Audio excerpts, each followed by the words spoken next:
انسان کے دل میں اللہ تعالیٰ کی مہربانی سے ایک ایسا تار موجود ہے جو اس کو اللہ سے جوڑے رکھتا ہے، اور یہ سلسلہ اس کا زندگی بھر جاری رہتا ہے۔ تو آپ کسی حال میں بھی ہوں، اللہ سے تعلق برقرار رکھیں اور اپنی کامیابی کے لیے محنت کریں، اور محنت کے ساتھ اللہ سے دعا کریں۔ اب دسمبر شروع ہو چکا ہے، اور دسمبر میں انشورنس والے، مارکیٹنگ والے، بزنس والے اپنا بہت کام کرنے کا منصوبہ رکھتے ہیں، بڑی بڑی پلاننگ کرتے ہیں، بڑے بڑے ٹارگیٹ رکھتے ہیں اور ان کو حاصل بھی کرتے ہیں۔ لیکن ان کو حاصل کرنے کے لیے انہیں جو جد و جہد کرنی چاہیے، جو پلاننگ کرنی چاہیے، جو محنت کرنی چاہیے، جس لگن کے ساتھ ان کو مارکیٹ میں جانا چاہیے، وہ اس میں کبھی کمی ہوتی ہے اور کبھی وہ انتہائی بلندیوں پر ہوتے ہیں کہ رات دن کام کر رہے ہوتے ہیں۔ تو میں بھی چاہتا ہوں کہ آپ کامیاب ہوں، دسمبر آپ کا بہت شاندار گزرے اور آپ دن رات محنت کریں۔ جو آرام کرنا ہے، جو تفریح کرنی ہے، اس کے لیے اگلے بہت سارے مواقع موجود ہوں گے۔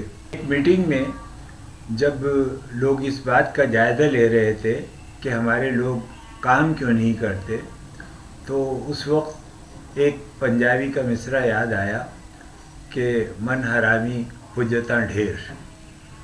تو اگر آپ کا دل جو ہے وہ کسی کام میں نہیں لگتا اور اس کام کو آپ دل سے نہیں کرنا چاہتے، تو پھر آپ کے لیے بہت ساری جو ہیں اس کے اندر جو ہے وہ بہانے ہیں، اور آپ مارکیٹ میں نہ جانے کے بہانے بھی رکھتے ہیں، کام نہ ہونے کے بھی بہانے رکھتے ہیں۔ کہ آپ کا دل بدنیت ہے تو آپ اپنے حق میں لاکھ دلیلیں تراش سکتے ہیں۔ سیلز کی تحقیق میں سیلز مینز کی طرف سے 12 ماہ کی مدت میں 1000 رپورٹس کا جو تجزیہ کیا گیا، تو ان میں فروخت نہ کرنے کے مختلف بہانے یا عذر پیش کرنے کی تعداد جو تھی وہ 186 تھی۔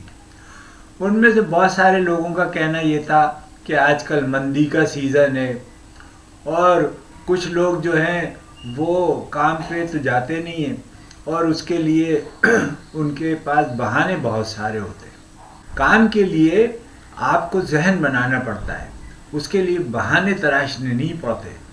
جب آپ ذہن بنا لیتے ہیں تو آپ کا جو کام کا لیول ہے وہ بھی بہت بڑھ جاتا ہے۔ کام نہ کرنے والے ہیں ان کے لیے کہا جاتا ہے کہ وہ بہترین اداکار بھی ہوتے ہیں، اور ایسی اداکاری کرتے ہیں کہ دوسرے لوگ بھی اس سے متاثر ہو جاتے ہیں۔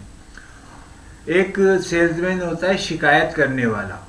وہ سیلز مین ہر وقت شکایت کرتا رہتا ہے کہ آج فلاں مسئلہ ہو گیا مارکیٹ کے اندر، یہ فلاں صاحب سے ملاقات تھی، وہ ملاقات نہیں ہوئی، فلاں صاحب سے وعدہ تھا، وہ وعدہ پورا نہیں ہوا، میرے جانے کے لیے میں تیار کھڑا ہوا تھا لیکن وہ موٹر سائیکل پنچر ہو گئی، اس میں میرا 2-3 گھنٹے برباد ہو گئے۔ سیلز مین اور ہوتا ہے وہ بڑبڑانے والا۔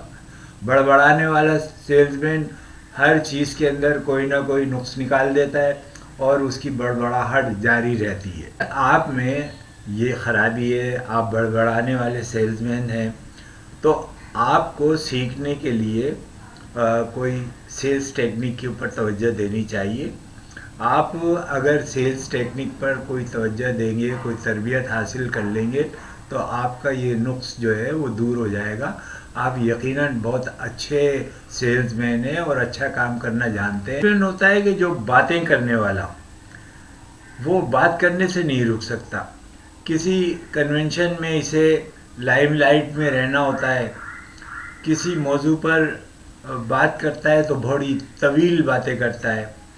آپ اس سے سوال نہیں پوچھ سکتے کیونکہ اس کا جواب ہی اتنا لمبا ہوتا ہے کہ آپ اس میں آپ کا سوال گم ہو جاتا ہے۔ آپ کو اللہ تعالیٰ نے ایک زبان اور 2 کان دیے ہیں، سننے کے لیے دگنا آپ کا عمل ہونا چاہیے، تو آپ کی سننے کی طاقت بھی جو ہے وہ زیادہ ہونی چاہیے۔ سیلز مین ہوتا ہے خدمت کرنے والا، وہ آپ کی خدمت کے لیے ہر وقت تیار رہتا ہے، باتیں کرنے کے لیے بھی تیار رہتا ہے، آپ کی کمپنی دینے کے لیے بھی تیار ہوتا ہے، لیکن کام نہیں کرتا۔ تو یہ جو لوگ کام نہیں کرتے وہ بڑا جو ہے اپنا نام پیدا کرتے ہیں، اور اس لیے آپ کو بھی اپنے ساتھیوں پر جو ایسے لوگ ہیں جو کام نہیں کرتے ان کو مل کر بیٹھنا چاہیے، ان کے مسائل کو سمجھنا چاہیے، ان سے بات چیت کرنی چاہیے، ان کا حوصلہ بڑھانا چاہیے، اور ان کو وہ مشکلات جو ان کے کام میں پیش آ رہی ہے ان کو دور کرنا چاہیے، اور اگر کسی طرح کی انہیں تربیت کی ضرورت ہو تو وہ تربیت بھی انہیں دلانی چاہیے۔ یہ ورکشاپ، یہ تربیت، یہ مضامین کا پڑھنا یا کسی سے بیٹھ کر اپنے مسئلے کو ڈسکس کرنا، یہ آپ کے کام کو بہت آسان اور سہل بنا دیتا ہے۔